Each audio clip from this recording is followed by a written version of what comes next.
3 unit mobil polisi dibakar massa saat Satreskrim Polres Depok sedang menangkap terlapor kasus penyerobotan lahan dan kepemilikan senjata api.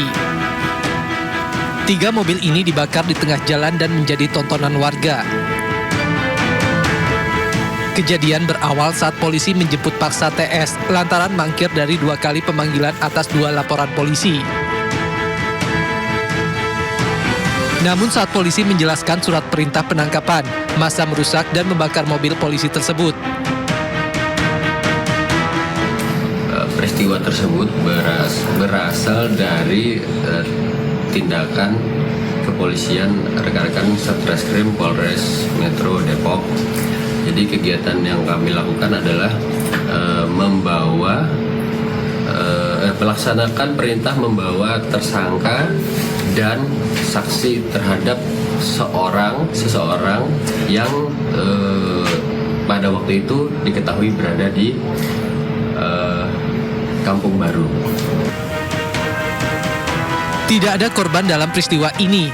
TS beserta barang bukti berhasil diamankan, sementara polisi belum menangkap pelaku pembakaran mobil. Dari Depok, Jawa Barat, Iyung Rizky, iNews melaporkan. Pemirsa, hingga malam ini jalan menuju ke Pelabuhan Tanjung Priok masih mengalami kepadatan akibat antrian truk kontainer yang ingin masuk ke dalam pelabuhan.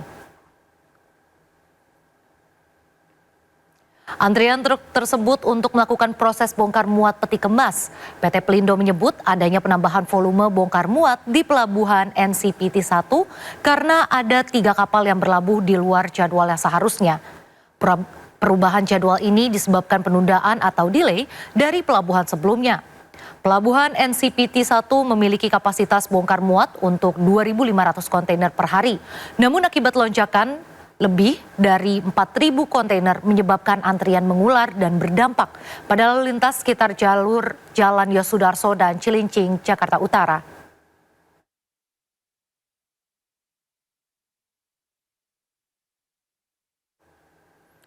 Dari pantauan udara, lalu lintas sangat padat di ruas Jalan Tol Wiyoto Wiono menuju Tanjung Priok. Situasi ini merugikan sejumlah supir truk.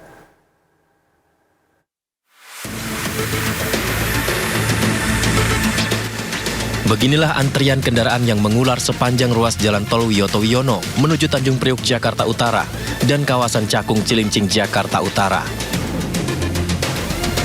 Kemacetan horor sempat mengepung Jakarta Utara. Pantauan dari udara, lalu lintas di ruas tol dipadati kendaraan yang didominasi truk-truk besar. Sementara sejumlah mobil pribadi juga ikut terjebak kemacetan di tol ini. Kemudian lalu lintas dari arah barat atau dari Pluit dan Ancol mengarah ke Priuk juga terjadi kepadatan.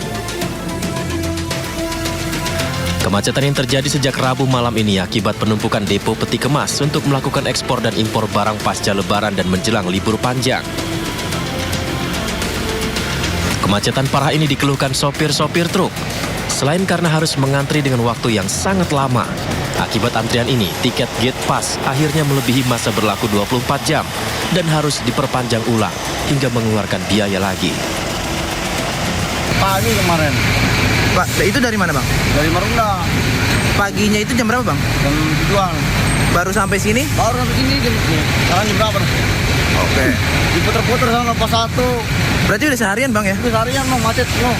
Sebelumnya kayak gini nggak, Bang? Sebelumnya kayak gini cuma nggak terlalu parah. Biasa sama macet pelabuhan kan. Nah, kalau ini udah parah banget ini. Tanggal 17. Jam 23.59. Ini kan sekarang udah tanggal 18 nih ya. Udah mati, udah perpanjang lagi. Oke. Nah, ini batas waktunya seharian, Bang? Iya. 24 jam? Iya. Nah, karena lewat, ini Abang berarti harus daftar lagi? Perpanjang lagi, bikin lagi. Benda lagi, biaya lagi kan. Sebelumnya kemacetan parah terjadi di sejumlah ruas jalan di Jakarta Utara, imbas adanya antrian truk yang hendak masuk ke terminal peti kemas NPCT 1 untuk bongkar muat. Sementara penyebabnya dipicu volume bongkar muat yang melebihi kapasitas dari hari biasa. Sejak sore tadi dikabarkan kemacetan mulai terurai, namun tak jarang volume kendaraan kembali meningkat. Dari Jakarta, Sofyan Firdaus, Tim Liputan iNews melaporkan. Libur panjang Hari Raya Paskah, kendaraan memadati kawasan Puncak, Jawa Barat. Rekayasa lalu lintas ganjil genap dan satu arah diberlakukan situasional jika jumlah kendaraan meningkat.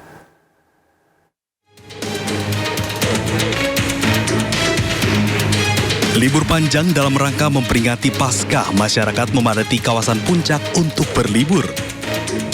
Rekayasa lalu lintas ganjil genap sudah diberlakukan sejak pukul 6 pagi. Hingga sore hari di mana kendaraan yang diizinkan melintas adalah plat genap. Meski demikian, sistem ganjil genap digantikan dengan sistem one way arah Puncak karena bersifat situasional. Sistem one way akan terus diberlakukan hingga kemacetan berkurang. Hingga Jumat siang ada 13.000 hingga 15.000 kendaraan yang memadati kawasan Puncak. Dari kemarin, dimulai di hari Kamis, kita udah melaksanakan rekayasa, didahului dengan rekayasa ganjil genap di sore hari. Dan tadi pagi hari juga kita melaksanakan rekayasa ganjil genap dimulai pukul 06.00. Kita juga melakukan rekayasa kontraflow dari titik exit tol Ciawi sampai kilometer 46.200. Kepadatan kendaraan yang menuju kawasan Puncak diprediksi terus terjadi hingga hari Minggu mendatang. Dari Bogor, Jawa Barat, Naura Syafika, Oki Mahendra, Aulia Syah Ramadan, iNews melaporkan. Memasuki libur panjang perayaan Paskah, arus lalu lintas kendaraan wisatawan yang memasuki kota Bandung melalui gerbang tol Paster mengalami kepadatan dan antrian panjang kendaraan. Tak hanya di gerbang tol, kepadatan arus lalu lintas juga mulai terlihat menuju kawasan Lembang dan pusat kota Bandung. Arus lalu lintas kendaraan yang akan memasuki kota Bandung melalui gerbang tol Paster terlihat padat. Kepadatan mulai terlihat di gerbang tol Paster sejak Jumat pagi. Kendaraan tak hanya menuju pusat kota Bandung, kepadatan arus lalu lintas juga mulai terlihat menuju kawasan Lembang. Banyak kendaraan yang memilih jalur alternatif menuju Lembang selepas gerbang tol Paster. Mayoritas kendaraan didominasi oleh kendaraan plat B dari Jakarta.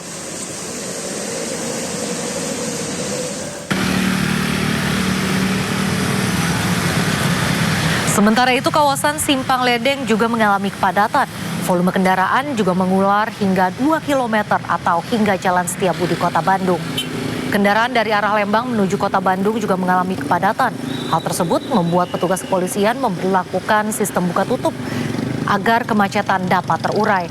Petugas mengerahkan 4 personil untuk melancarkan lalu lintas di Simpang Ledeng.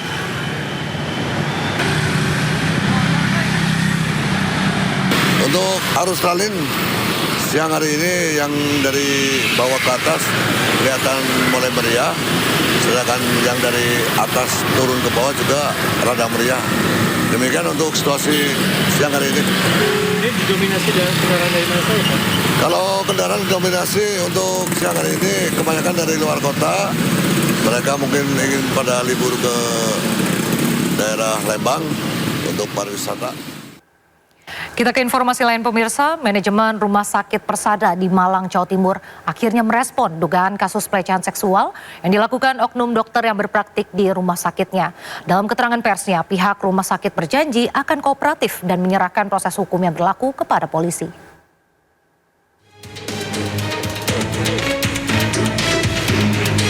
Pihak rumah sakit akan kooperatif dalam membantu aparat keamanan mengungkap dugaan pelecehan yang dilakukan oknum dokter yang berpraktik di Rumah Sakit Persada. Transparansi dan investigasi juga telah dilakukan, termasuk memanggil dokter yang bersangkutan untuk dimintai keterangan. Manajemen rumah sakit juga telah menonaktifkan dokter yang bersangkutan sambil menunggu proses hukum yang berjalan di kepolisian. Yang kedua, penanganan serius dan transparan. Kami telah melakukan penyelidikan internal terhadap dugaan tersebut. Proses penyelidikan dilakukan secara transparan dan melibatkan pihak yang berwenang. Sejalan dengan komitmen kami terhadap etika dan profesionalisme, beliau telah dinonaktifkan sementara dari pelayanan rumah sakit sambil menunggu proses hukum yang sedang berjalan. Penyerahan kasus kepada pihak berwenang. Persada Hospital telah berkoordinasi dan mendukung sepenuhnya kepada pihak kepolisian untuk mengusut tuntas kasus ini. Sebelumnya, dugaan pelecehan yang dilakukan oknum dokter ini terungkap pasca korban bercerita tentang kejadian yang menimpa di media sosial. Cerita korban kemudian viral dan membuat kasusnya segera direspon oleh polisi dan pihak rumah sakit. Dari Malang, Jawa Timur, Denny Irwansyah, iNews melaporkan. Setelah beberapa hari viral di media sosial, Q, selebgram asal Bandung, Jawa Barat membuat laporan ke kepolisian terkait dugaan kasus pelecehan oleh Dr. Y.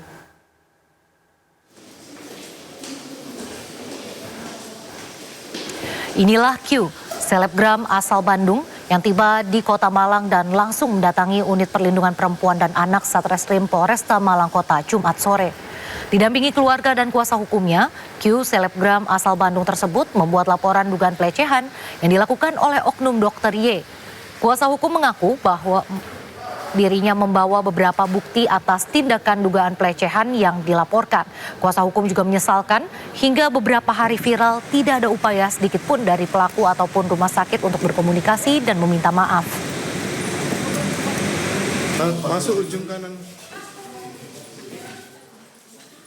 Dengan terpaksa kita akhirnya melaporkan dokter yoga ini ke pihak kepolisian di Polresta Malang karena ternyata setelah pemberitaan dan beberapa statement-statement kita pikir dokter ini merasa bersalah kemudian menyerahkan diri, tapi nyatanya enggak. Jadi dengan terpaksa kita mengambil upaya hukum, kita bikin laporan hari ini. Kita laporan mengenai undang-undang kekerasan seksual ya, mengenai kekerasan seksual yang terjadi, pelecehan seksual yang terjadi pada klien kami pada tahun 2022 kemarin. Di tengah proses hukum yang sedang dijalani pelaku pemerkosaan, Dr. Residen Anestesi Unpad terhadap keluarga pasien di RSHS Bandung muncul fakta baru. Salah satu satpam RSHS diduga mengetahui peristiwa pemerkosaan yang dilakukan pelaku terhadap korban.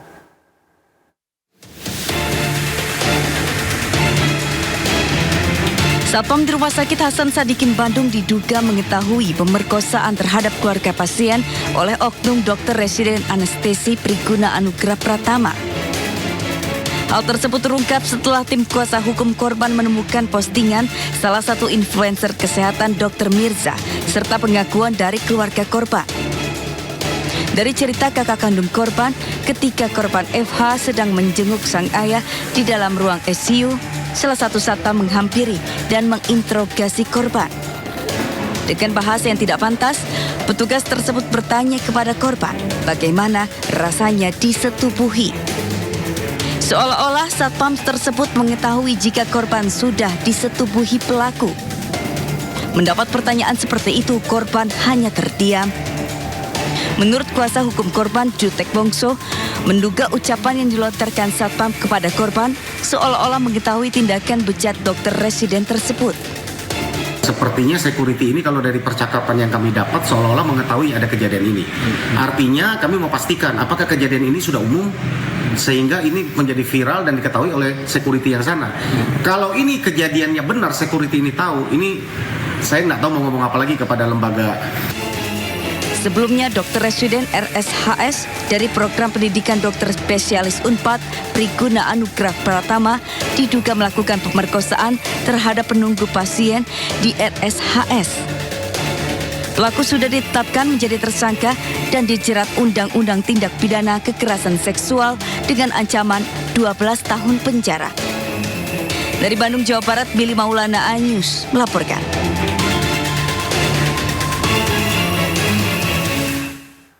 Informasi lain pemirsa, Detasmen Polisi Militer 2 Lampung menggelar rekonstruksi kasus penembakan 3 polisi saat menggerebek judi sabung ayam di Kabupaten Waikanan. Dari rekonstruksi terungkap oknum anggota TNI Kopda Basarsyah yang telah dijadikan tersangka melakukan penembakan menggunakan senjata laras panjang yang dibawa dari rumah.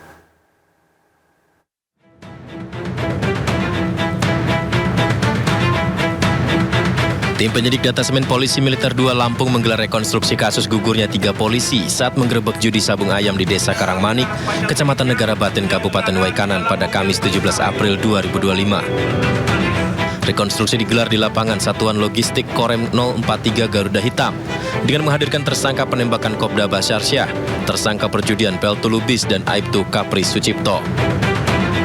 Total adegan yang direka ulang mencapai 71 adegan, mulai dari tersangka berangkat dari rumah hingga tersangka membuang senjata api di dekat rawa-rawa. Dari reka adegan ke-43, korban yang pertama ditembak oleh pelaku yakni Aibda Anumerta Petrus Aprianto saat di pinggir jalan akan mendekati pelaku. Kemudian AKP Anumerta Lucianto yang juga berada di pinggir jalan di reka adegan ke-48. Lalu Bribtu Anumerta M. Galip Surya dan adegan ke-54 di dalam kebun singkong. Sementara usai rekonstruksi, kuasa hukum keluarga para korban menyatakan tidak puas atas rekonstruksi yang dilakukan. Sebab awalnya adegannya diperagakan sebanyak 80 adegan, namun berubah menjadi 71 adegan. Pihak kuasa hukum menegaskan akan terus mengejar pembuktian tersangka dan meminta Denpom terbuka ke pihak keluarga dan kuasa hukum korban. Jujur ya, hari ini kami mewakili dari keluarga korban merasa tidak puas atas rekonstruksi yang dilaksanakan oleh Denpom hari ini, dan kami berharap Denpom terbuka kepada kami selaku kuasa hukum. Kami akan kejar pembuktian tersebut bahwa pelaku memang melakukan 340 bukan 338. Ini 340-nya nggak ada sama sekali. Dalam rekonstruksi ini terungkap Kopda Basar Syah telah membawa senjata api laras panjang dari rumah menuju arena judi Sabung Ayam. Aksi penembakan dilakukan pelaku saat digerebek anggota Polres Waikanan dan Polsek Negara Batin. Dari Bandar Lampung, Andres Afandi, iNews melaporkan.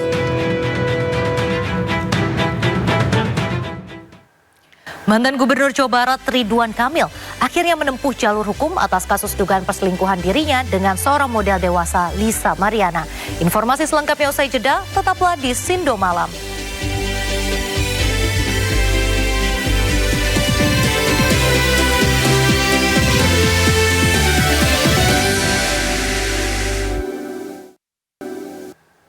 Kembali di Sindo Malam, pemirsa, mantan Gubernur Jawa Barat Ridwan Kamil akhirnya menempuh jalur hukum atas kasus dugaan perselingkuhan dirinya dengan seorang model dewasa, Lisa Mariana. Laporan tersebut dilakukan di Barreskrim Polri dengan pasal pada Undang-Undang ITE.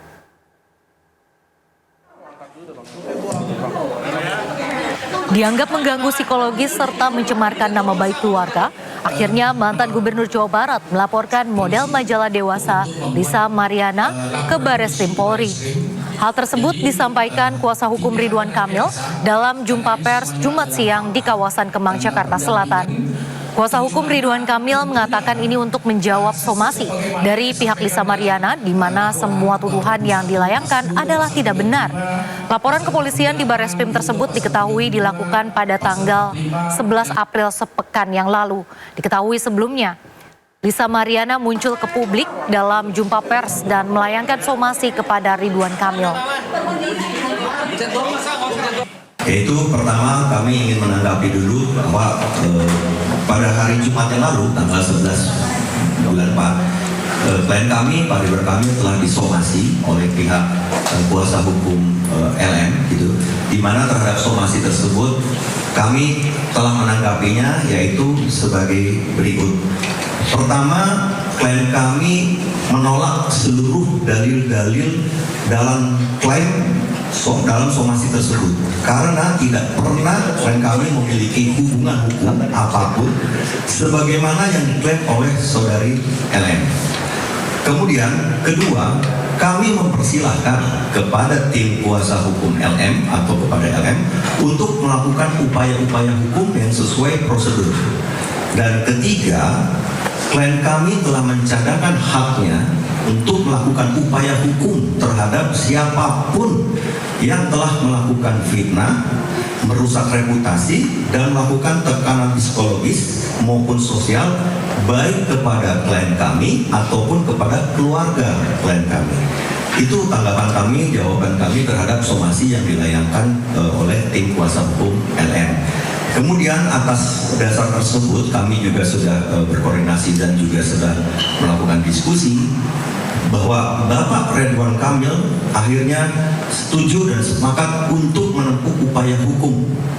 Dalam hal ini kami terus terang dengan Bapak Ridwan Kamil telah membuat laporan polisi dan pengaduan ke Mabes Polri, yaitu kami telah membuat laporan atas dugaan melakukan tindak pidana sebagaimana diatur dalam pasal 51 ayat 1, junto pasal 35 dan atau pasal 48 ayat 1 dan 2, Junto pasal 32 ayat 1 dan 2 dan atau pasal 45 ayat 4 junto pasal 27A Undang-Undang Nomor 1 Tahun 2004 tentang transaksi dan elektronik ITE, informasi dan transaksi elektronik ITE yang terjadi sejak bulan Maret 2025 terhadap seseorang yang secara melawan hukum dengan sengaja menyebarkan tuduhan atau klaim secara sepihak tanpa bukti hukum ke publik dan adanya pencemaran nama baik, di mana hal ini diduga dilakukan oleh saudari LN. Kemudian atas laporan polisi atau pengaduan ke pihak kepolisian adalah bukti keseriusan klien kami, Bapak Ridwan Kamil, dalam menanggapi adanya klaim yang dilakukan secara sepihak tanpa bukti hukum ke publik yang merugikan nama baik klien kami. Dalam laporan polisi atau pengaduan kami telah melampirkan semua bukti-bukti, saksi-saksi untuk memperkuat dugaan tindak pidana yang dilaporkan klien kami ke Mabes Polri dan selanjutnya akan menjadi ranah penyidikan. Kemudian laporan polisi atau pengaduan ini merupakan bentuk perlindungan hukum terhadap integritas pribadi dan kehormatan klien kami, Bapak Ridwan Kamil, serta upaya untuk memastikan agar semua proses berjalan secara profesional, transparan, akuntabel, dan sesuai hukum yang berlaku. Statement penutup dari kami mengajak pada seluruh pihak untuk tidak terburu-buru menyimpulkan sesuatu sebelum proses hukum berjalan dan fakta-fakta diuji secara objektif. Kami percaya bahwa keadilan akan berpihak kepada kebenaran. Kasus dugaan perselingkuhan model Lisa Mariana dengan mantan Gubernur Jawa Barat Ridwan Kamil memasuki babak baru. Kuasa hukum ayah biologis anak Lisa Mariana menegaskan anak yang dikandung Lisa bukanlah anak Ridwan Kamil. Surat kuasa ini mewakili sepenuhnya apa yang ingin kami luruskan terhadap informasi berdasarkan pengakuan daripada klien kami, ya, bahwa selama ini kan Lisa Mariana itu mengklaim bahwa anak yang dilahirkannya itu adalah milik anak daripada Pak RK atau Ridwan Kamil, ya. Nah, cuman saya untuk saat ini sekali lagi menyampaikan kepada teman-teman media bahwa di dalam surat kuasa ini dijelaskan secara tegas bahwa kami penerima kuasa dalam hal ini bertindak untuk atas nama pemberi kuasa mendampingi dan atau mewakili untuk menyampaikan informasi serta memperjuangkan hak-hak kepentingan hukum pemberi kuasa dalam pengakuan hubungan hukum anak di luar kawin, yaitu dengan Lisa Mariana dan klien kami sebagai ayah biologisnya. Jadi saya tegaskan sekali lagi kepada teman-teman, nanti kronologisnya akan disampaikan mengenai cerita peristiwa berdasarkan sumber daripada klien kami akan diceritakan langsung oleh rekan saya. Tapi begini teman-teman ya, minta tolong ya, disampaikan kepada Lisa Mariana atau dengan teman-temannya ataupun dengan kuasanya bahwa sudahi drama ini ya, karena drama ini sangat menyesatkan. Pada dasarnya dia sedang menyiapkan lilitan leher dia sendiri ya. Karena apa yang dia cari? Kalau memang dia mencari kebenaran tentang siapa ayah biologis dari anaknya, saya sebagai kuasa hukum Revalino siap membantu. Artinya kapan dan di mana klien kami siap untuk dilakukan tes secara DNA, ya, untuk itu ya. Dan bila mana nanti suatu saat klien kami dibutuhkan untuk memberikan informasi, baik itu di tingkat penyidikan ataupun penyelidikan, kami siap akan menghadirkan. Pemirsa, cerita pilu mantan pemain Oriental Sirkus Indonesia tengah menghebohkan jagat maya. Mereka melaporkan dugaan penganiayaan yang dilakukan manajemen sirkus kepada Kementerian HAM.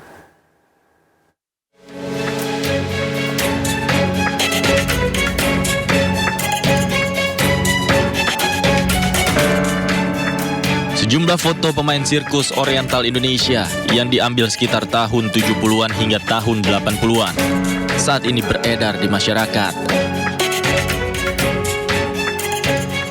Foto-foto ini diambil saat sejumlah pemain melakukan atraksi sirkus di beberapa kesempatan.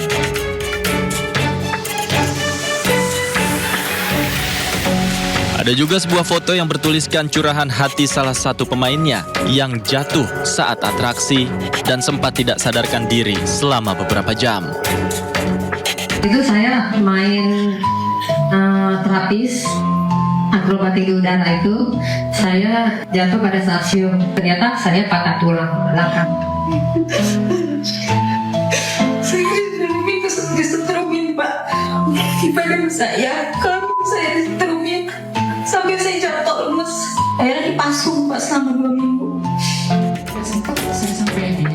Sebelumnya, kisah pilu diceritakan oleh sejumlah mantan pemain Oriental Sirkus Indonesia Taman Safari saat bertemu dengan Wakil Menteri HAM Mugianto di kantor Kementerian HAM. Salah satunya adalah Ida. Ia bergabung dengan Oriental Sirkus Indonesia karena dibawa orang tuanya sejak usia 5 tahun pada tahun 1976. Ida bercerita, dirinya kerap disiksa dan dipukul dalam latihan akrobatik hingga akhirnya mengalami patah tulang belakang. Seperti dipukulin gitu, dipukulin kalau ada salah apa sedikit dipukul gitu. Tahun 76 itu Ibu Ida umur berapa? Sekitar 5 tahun, sekitar kurang lebih. Nah, terus pada tahun 89 akhir, pada saat itu saya main terapis akrobatik di udara itu, saya jatuh pada saat siung tahun 89. Nah, setelah saya jatuh itu, saya nggak langsung dibawa ke rumah sakit. Jadi saya masih istilahnya cuma dirawat di dalam, cukup lama lah di situ saya dirawat. Karena mereka juga nggak tahu saya kenapa. Pokoknya intinya saya cuma dibantu, dipijit sama teman gitu ya. Jadi sementara itu melalui Wakil Menteri HAM, pihaknya akan koordinasi dengan pihak terkait yang diduga terlibat dalam tindak kekerasan. Statement langsung dari mereka yang menjadi korban dari peristiwa peristiwa kekerasan yang bisa jadi peristiwa pelanggaran hak asasi manusia. Jadi kami dengarkan dari mereka ada kemungkinan banyak sekali tindak pidana yang terjadi di sana, banyak kekerasannya. Ada aspek-aspek yang penting juga yang mungkin orang tidak pikirkan, itu soal identitas mereka. Jika terbukti ada indikasi pelanggaran HAM yang dilakukan pihak Taman Safari, Kementerian HAM berjanji akan menindaklanjuti sesuai dengan hukum yang berlaku. Tim Liputan iNews melaporkan. Sementara itu pemirsa, Vice Presiden Taman Safari Indonesia Barata Mardikusno mengungkapkan pihaknya pernah menerima somasi dari mantan pemain sirkus yang menuntut pertanggungjawaban dengan nilai mencapai 3,1 miliar rupiah. Founder Oriental Sirkus Indonesia sekaligus Komisaris Taman Safari Indonesia, Tony Sumampau, membantah adanya penganiayaan dan menduga ada provokator yang sengaja menggiring mantan pemain sirkus untuk membuat narasi negatif. Pendisiplinan itu kan dalam pelatihan ya, pasti ada. Saya harus akui pasti ada. Cuma kalau pakai dipukul, pakai besi, pakai apa, nggak mungkin lah. Kalau nanti dia luka malah dia nggak bisa atraksi kan gitu ya. Justru kita bisa lihat dari foto-foto mereka kan tidak ada rasa tertekan gitu ya. Tidak ada rasa tertekan dan mereka sangat-sangat happy gitu. Itu satu. Nah kedua berkaitan dengan apa tadi yang disebut penyiksaan itu ya, itu kan hanya membuat sensasi supaya yang dengar wah serius gitu ya. Kalau benar-benar apakah benar seperti itu ya, itu juga kan sangat tidak dimasuk di akal gitu ya perbuatan itu. Meminta mereka untuk terisolasi dari dunia luar itu gimana Pak Tony? Di sirkus nggak mungkin lah ya, sirkus kan pagarnya cuma 1 meter gitu ya, bagaimana isolasi? Nggak bisa juga, kan sirkus itu bebas ya. Malah anak-anak itu kan biasa bantu. Kalau ada filmnya bisa dilihat waktu sirkus berjalan tuh ada tuh. Ya anak-anak kan bantu ini, bantu itu gitu ya. Bantu pengunjung, bantu apa, melayani gitu kan. seperti itu. Jadi nggak bisa diisolasi kalau sirkus, karena keluar masuknya pengunjung kan banyak ya, nggak bisa kita cegah. Jadi sulit sekali. Ada sosok provokasinya gitu loh yang menciptakan ini. Mengandung unsur kebohongan, ada rencana upaya hukum untuk terkait dengan kasus ini Pak Tony? Kalau terhadap anak-anak kasihan lah ya mereka ya, kalau saya pikir terhadap, tapi kepada provokatornya itu harusnya kita harus bisa. Artinya lagi mengupayakan upaya hukum? Iya, kita akan upayakan itu. Tapi terhadap anak-anak ya kayak anak sendiri lah ya, bagaimana dia bicara juga kan kita harus sadar mereka memang dibawa ke arahnya ke situ kan gitu ya. Pasti mereka akan cacat nanti. Ya. Pak, kalau untuk pembicaraan dengan Kementerian HAM kan kemarin mereka bilang minggu ini ya mau ngobrol dengan... Saya malah belum tahu, saya dengar gitu ya, bukan ke saya mungkin ya. Akan memanggil untuk berdialog. Ya saya belum ada. Saya belum tahu. Oh. Kalau dipanggil mungkin dari Pak Tony sendiri tanggapannya bagaimana Pak? Ya, kita siap. TSI itu tidak ada, sangat berbeda dan tidak ada sangkut pautnya dengan tindakan hukum yang dituduhkan mereka ke kami. Jadi ini jelas bahwa mereka ada di belakangnya itu ada sesuatu dan kenapa mereka mengincar TSI. Dan saya juga tidak mengerti dan kami juga stand up untuk dari posisi kami secara hukumnya dan secara dokumentasinya. Kita dilayangkan somasi oleh Saran Law Office, itu pengacara dari, termasuk tadi ada Bu Ida, Bu Butet, sama Bu Vivi, dan tiga orang lainnya.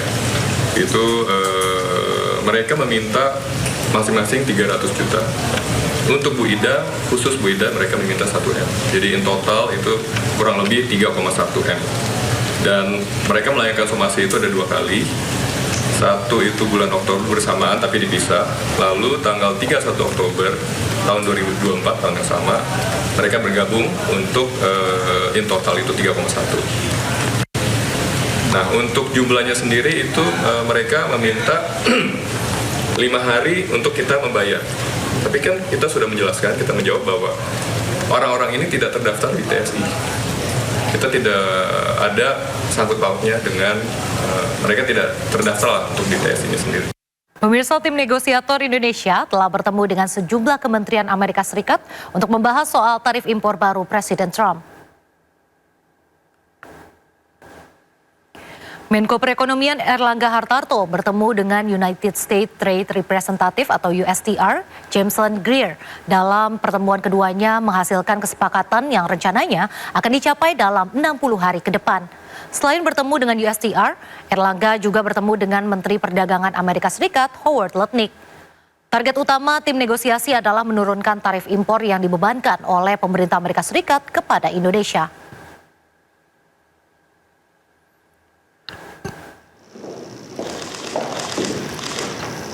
Sementara itu, Menteri Luar Negeri Indonesia Sugiono bertemu dengan Menteri Luar Negeri Amerika Serikat Marco Rubio. Pertemuan antara kedua Menteri Luar Negeri ini membahas sejumlah isu ekonomi dan geopolitik. Salah satunya terkait tarif impor Amerika Serikat. Indonesia pun mengundang Amerika Serikat untuk berinvestasi di sektor mineral kritis. Menlu Sugiono menjadi Menteri Luar Negeri pertama ASEAN yang diterima Menlu Amerika Serikat di Washington DC.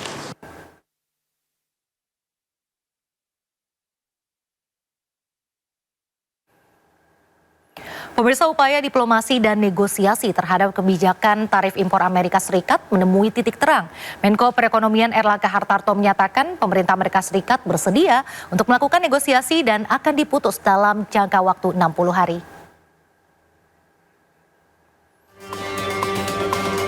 Dalam pertemuan disepakati bahwa tim teknis akan melakukan langkah-langkah lanjutan terkait negosiasi tarif impor tersebut. Acuan kerja dan format kesepahaman sudah disepakati untuk diselesaikan dalam waktu 60 hari atau sebelum jangka waktu 90 hari yang ditetapkan Trump usai.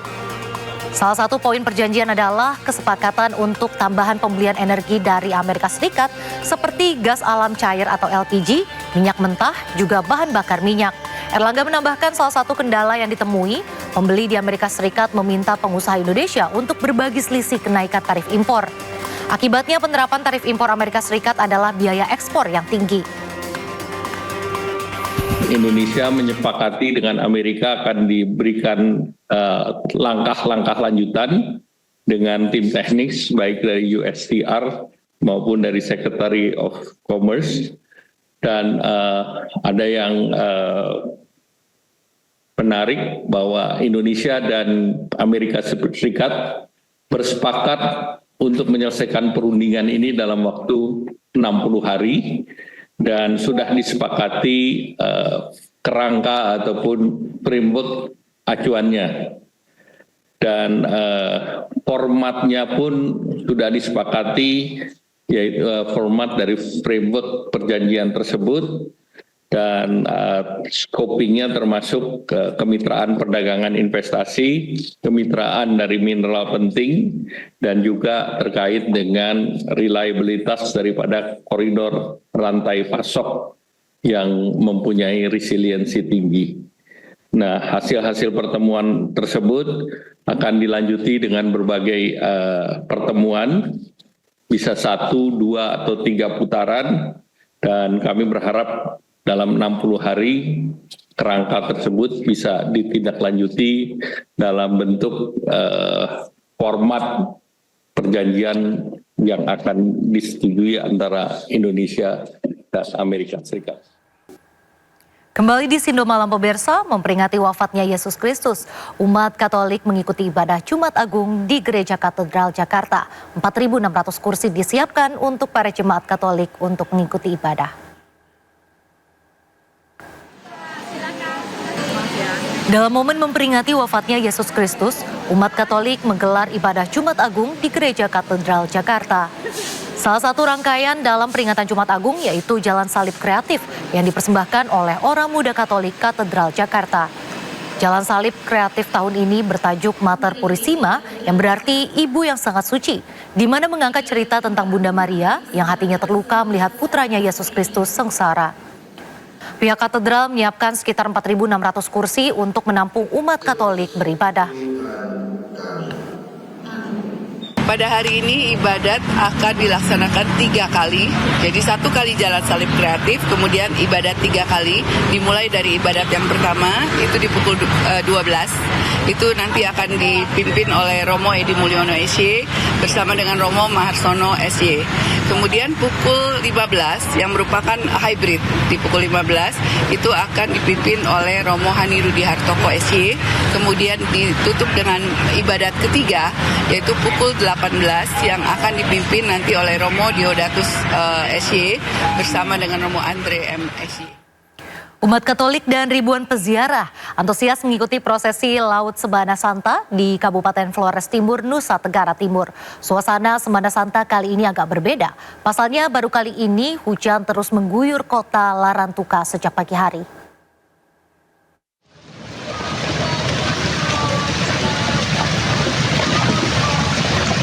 Prosesi laut ini merupakan salah satu rangkaian acara Semana Santa pada Jumat Agung di Keuskupan Larantuka, Kabupaten Flores Timur, Nusa Tenggara Timur. Pada prosesi laut, umat Katolik dan para peziarah yang datang dari berbagai wilayah mengantar patung Yesus tersalib dari Kapela Tuan Menino menuju Pantai Kuce dengan menggunakan perahu yang menyusuri Selat Gonzalo. Menurut peziarah, suasana prosesi laut tahun ini agak berbeda dari tahun-tahun sebelumnya. Pasalnya, prosesi laut dilaksanakan di tengah guyuran hujan deras.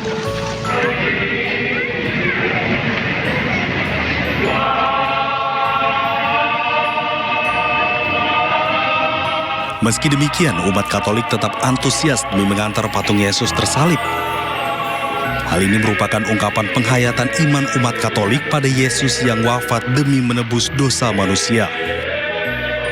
Di dalam prosesi Tuan Menino ini, kesan saya bahwa umat sangat antusias terhadap peristiwa penting ini, dan umat merasakan bahwa pengantaran Tuan Menino ini mengisyaratkan bahwa mengantar bayi Yesus ke kapela untuk mempersiapkan segala sesuatu yang berkaitan dengan pengorbanan Tuhan Yesus, mulai dari Semana Santa, pasca gelaran tukar ini berjalan lancar sampai hari Paskah. Ribuan umat Katolik ini sangat khusyuk dalam prosesi laut. Kemudian rangkaian prosesi laut dilanjutkan dengan perarakan pengantaran patung Bunda Maria dan patung Yesus menuju Gereja Katedral Larantuka sebelum dimulainya ibadah Jumat Agung. Dari Flores Timur, Nusa Tenggara Timur, Joni Nura Aijus melaporkan. Pemirsa, skuad Timnas Indonesia U17 beserta ofisial tiba di tanah air usai menjalani kejuaraan Piala Asia U17. Meski langkah Garuda Muda terhenti, namun anak asuh Nova Arianto berhasil mengamankan 1 tiket ke Piala Dunia U17 2025 di Qatar.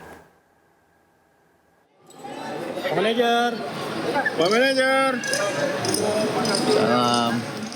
Rombongan pemain Timnas U17 beserta ofisial tiba di tanah air melalui Terminal 3 Bandara Internasional Soekarno-Hatta, Tangerang, Banten pada Kamis malam. Evandra Florasta CS memang gagal di perempat final Piala Asia, namun tetap mendapat pujian karena berhasil membawa pulang tiket lolos ke Piala Dunia U17 2025 yang akan berlangsung di Qatar.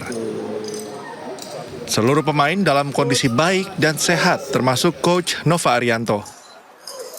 Manajer Timnas Indonesia U17 mengucapkan terima kasih atas support seluruh masyarakat Indonesia dan memohon maaf karena langkah Garuda Muda harus terhenti.